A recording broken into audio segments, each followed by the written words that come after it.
మధురాల కన్నా కమ్మా గుంటయంట లేక లేక నేను ఫోను చేస్తే నువ్వు హల్లో అన్నవంటే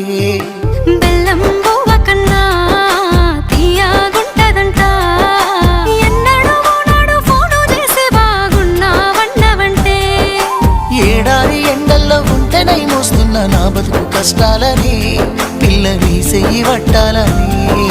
నల్లని సీకట్లో ఒకదాన్నే కూసున్న దిక్కులేని పచ్చినయ్యి బావా నువ్వెప్పుడొస్తావని ఏళ్ళైపోతుండే పిల్ల ఎన్నెలొచ్చింది మన బతుకులా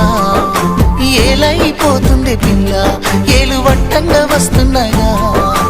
ఇన్నాళ్ళ ఎడబాటు ఎడవాసిపోతుందిలే ఈ సీనయ్య గుంటున్నదే సినదారా నీ కోసము ఈ దూరాన్ని చెరుపుతూ తీరాల తెగిరింది అందా